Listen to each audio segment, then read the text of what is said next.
Llegamos a nuestra 24ª edición y en este capítulo te vamos a contar todo lo que necesitas saber para evitar ser estafado telefónicamente desde las cárceles venezolanas, algo que pareciera ocurrir bajo la mirada cómplice de las autoridades.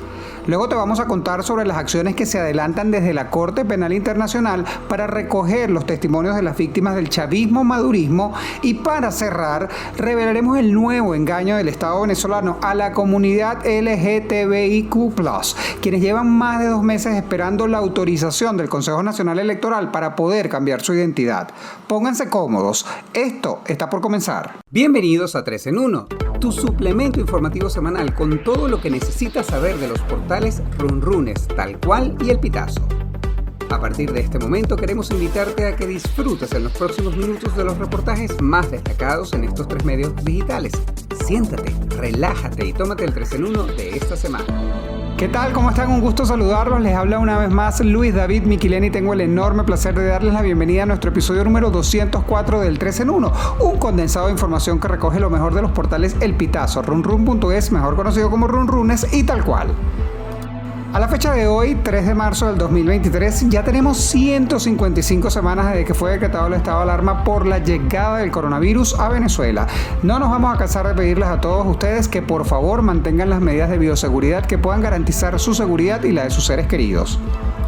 Y vamos a comenzar esta edición visitando el portal El Pitazo y aquí tenemos un reportaje que lleva por nombre Estafas telefónicas desde las cárceles. Autoridades no bloquean las llamadas de los presos. De acuerdo al Observatorio Venezolano de Prisiones, las extorsiones desde las prisiones, entre ellas las telefónicas, alcanzan los $4 millones anuales. De acuerdo con una fuente consultada por el portal El Pitazo, la ley que sancionó la Asamblea Nacional en el año 2016 para bloquear las llamadas telefónicas desde las cárceles apenas duró 3 meses.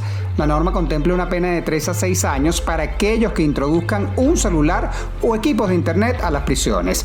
Vamos a conversar con la autora de este trabajo, la periodista Glorimar Fernández, para que nos dé un poco más de información al respecto. Glorimar, un gusto saludarte nuevamente, espero estés muy bien. Cuéntame, ¿cuál es el delito más común que cometen los extorsionadores que usan teléfonos móviles desde las prisiones? Hola Luis, gracias nuevamente por cederme un espacio en tu podcast en esta ocasión para conversar acerca de las estafas que se realizan desde diferentes penales del país. Con respecto a esta primera pregunta que me haces, es importante destacar y a la vez alertar a los escuchas y lectores sobre el reciente modus operandi al que se han afincado estos privados de libertad. Se trata de que ellos se hacen pasar por operadores de las diferentes empresas telefónicas que funcionan acá en Venezuela y ofrecen a las víctimas un engaño en el que se involucra la tecnología 5G. Ellos dicen que al teléfono de estas personas, de las víctimas, llegará un código numérico que ellos necesitan supuestamente para cambiar a estas tecnologías. ¿Qué pasa con este código? Este código en realidad es el código que se necesita para cambiar la cuenta de WhatsApp. ¿Qué es lo que hacen ellos? Al obtener el código que le manda la víctima, introducen estos números en sus teléfonos, en sus dispositivos móviles y así ellos logran apropiarse de la cuenta de WhatsApp de las personas.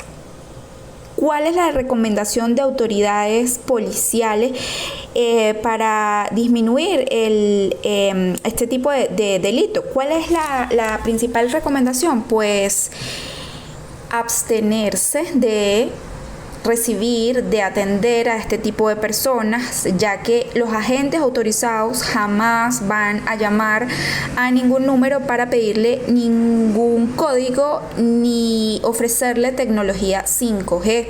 Esto no solo lo alertan las autoridades, también es alertado por las diferentes empresas telefónicas, las cuales al ver la cantidad de delitos que se están cometiendo usando su nombre, también se han dado la tarea de hacer campañas para alertar y advertir a las personas que no deben suministrar ningún tipo de datos personales a través de mensajes de texto ni llamadas telefónicas. ¿Y cuál es la recomendación que hacen las autoridades en torno a este tipo de delitos? ¿Se está haciendo algo para bajar esta incidencia? A pesar de que en Venezuela existe una ley vigente contra el uso de aparatos telefónicos y tecnológicos desde las prisiones venezolanas, estos estatutos, estos artículos que rigen esta norma no se están cumpliendo ni se están llevando a cabo. Esto, fue informado por las fuentes consultadas para el trabajo que nosotros presentamos. ¿Qué están haciendo autoridades? Autoridades se limitan a ofrecer recomendaciones para evitar que las víctimas vuelvan a caer y para evitar que potenciales víctimas se unan a esta larga lista de engaños que a diario se registran en diferentes zonas del país y que en su mayoría son provenientes de las prisiones venezolanas. Te puedo decir que según nuestras indagaciones para este reportaje, se cuenta con funcionarios en la División de Delitos Informáticos del CICPC, funcionarios militares y de las diferentes policías municipales. Ellos se encargan de brindar recomendaciones a las víctimas, pero de ahí a ejecutarse un plan nacional para sacar teléfonos de las prisiones, para inhibir las señales telefónicas e internet, hasta la fecha no se han realizado y tampoco se ha anunciado una investigación exhaustiva dentro de los centros penitenciarios. Un gusto saludarte nuevamente, Glorimar. Cuídate mucho. Pasamos ahora a visitar runrun.es, mejor conocido como Runrunes, y aquí tenemos una RR Plus que titula CPI recogerá testimonios confidenciales de víctimas de violaciones de derechos humanos. Hasta el día 7 de marzo, los venezolanos que hayan sido víctimas de violaciones en el chavismo y en el madurismo de sus derechos humanos tendrán chance de presentar sus observaciones al fiscal en jefe de la Corte Penal Internacional, Karim Khan. Para la abogada y representante de Defiende Venezuela, Génesis Dávila, los testimonios de las víctimas o sus familiares podrán incidir en la investigación al gobierno de Maduro por presuntos crímenes de lesa humanidad. De igual forma, Dávila aseveró que en Venezuela es improbable que las instituciones garanticen una investigación imparcial sobre eventuales atropellos a los derechos fundamentales. Escuchen con atención sus declaraciones. En Venezuela, todos los espacios de participación política han cerrado y los defensores de derechos humanos nos hemos visto seriamente afectados en este contexto. El régimen nos ha catalogado como terroristas y como tal nos ha tratado. Algunos defensores han sido asesinados, otros encarcelados y todos hemos vivido bajo el acecho de un régimen que utiliza el terror como mecanismo de control para disuadirnos de nuestro trabajo. Recibimos al periodista Joshua de Freitas para que nos hable sobre este reportaje.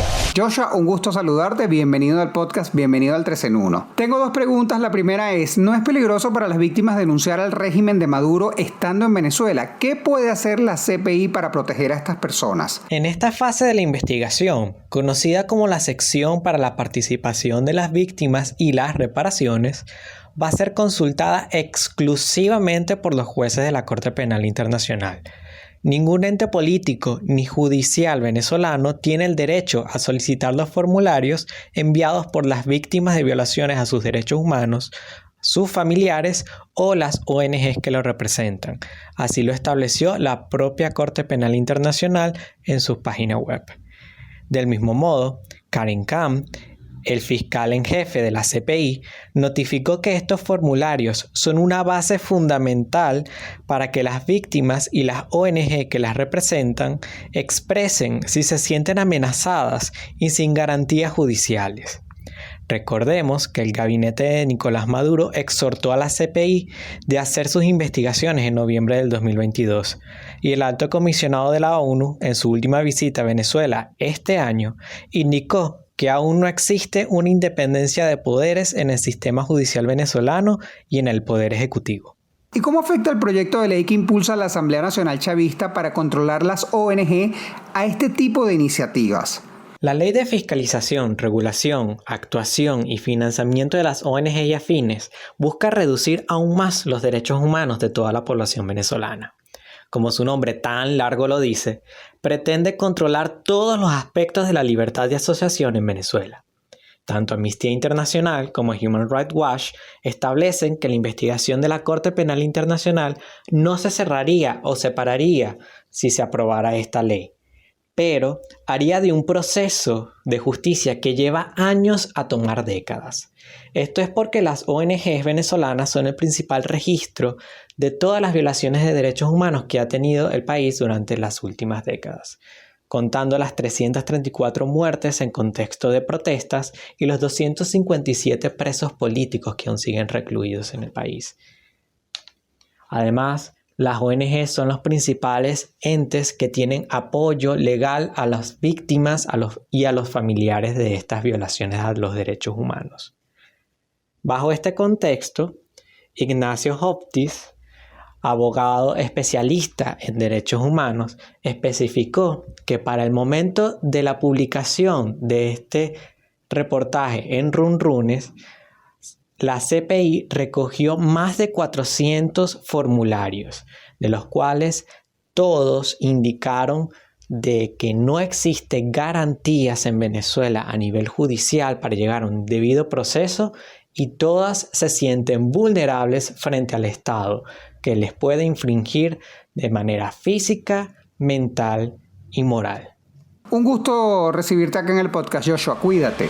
Un cambio de nombre que no fue. 2 meses lleva esperando la comunidad LGTBI por el CNE. Este es el título del trabajo que nos comparten esta semana desde el portal Tal Cual y del cual vamos a conversar. Son más de 2 meses los que llevan esperando y nuevamente han sido burlados por el gobierno de Maduro todos los miembros de la comunidad LGTBI a quienes les prometieron que se iban a agilizar los trámites para que se pudieran cambiar la identidad de las personas trans. Los activistas de dicha comunidad han protagonizado protestas e incluso una huelga de hambre frente a la Defensoría del Pueblo y sin embargo el Estado sigue sin dar respuestas. La abogada Richelle Briceño sostuvo que las personas trans en Venezuela no poseen derecho. Escuchen con atención estas declaraciones. Transicionar en Venezuela es sumamente complicado, primero porque no hay políticas públicas para las personas trans que inician su proceso de transición. No existe en ningún lado, en ninguno de los niveles. Sin embargo, pues existen algunos intentos de fundaciones, de asociaciones que intentan darle a la población trans un tratamiento profesional de la salud que les permita transicionar desde el punto de vista psicológico, el acompañamiento, lo que está relacionado con toda la terapia de reemplazo hormonal, pero son, digamos, proyectos muy micro para la necesidad real que tiene la población trans en este país. Entonces es sumamente complicado por el tema del derecho a la identidad, el tema de la salud, el tema del acceso al trabajo, el tema de la segregación familiar. Vamos a recibir a la periodista Luisa Quintero, quien nos va a aclarar un par de dudas. Luisa, como siempre, un gusto tenerte de nuevo acá en el podcast. Tengo 2 preguntas. Cuéntame, ¿cuántas personas están a la espera de esta aprobación de cambio de identidad y qué argumenta el Estado para no hacerlo? Saludos, Luis, y saludos a las audiencias de Tal Cual, Runrunes y El Pitazo. Si bien no hay un número específico, hay estimaciones que han hecho las organizaciones que acompañan a la comunidad LGTBI y estiman que al menos 300 personas trans, solo trans, están dispuestas a cambiar su nombre en base a lo que dice el artículo 146 de la Ley Orgánica del Registro Civil. Esto obviamente no incluye a las personas no binarias, a personas intersex que también deseen realizar el cambio de nombre. ¿Y qué otras peticiones tienen los miembros de la comunidad LGTBIQ+, Luisa? La comunidad LGTBI también ha pedido durante muchísimos años que se reconozca el matrimonio igualitario. Esto implicaría pues acceder a otros derechos y también que se discutan otros derechos como por ejemplo la adopción homoparental. Además, otra petición desde hace muchísimos años ha sido que se elimine el artículo 456 del Código Orgánico de Justicia Militar, donde se penalizan las relaciones homosexuales dentro de la Fuerza Armada Nacional. Incluso el Alto Comisionado de Naciones Unidas para los Derechos Humanos, Volker Turk, el pasado 28 de enero dijo que la eliminación de este artículo había sido uno de los compromisos de la administración de Nicolás Maduro, pero hasta ahora pues no hemos visto avance en ese aspecto. Hasta una futura oportunidad. Señoras y señores, estimada audiencia, con esto nosotros hemos llegado al final de nuestra 24ª edición, es decir, la número 204 del 3 en 1, tu suplemento informativo semanal. Recuerda que para suscribirte a nuestro podcast lo que debes hacer es muy sencillo, nos ubicas en la plataforma de tu preferencia. Estamos en Spotify, Google Podcasts, Apple Podcasts, Spreaker y también para tu comodidad estamos en la plataforma de videos YouTube. En la producción de este espacio me acompañó Francisco Zambrano y en la edición Abraham Moncada. Narró para ustedes una vez más este servidor, Luis David Miquilena. Como siempre, un gusto encontrarnos en esta cita que tenemos todos los viernes. Cuídense mucho, descansen, disfruten su fin de semana y nos vamos a escuchar la próxima semana con más información en el 3 en 1, tu suplemento informativo semanal.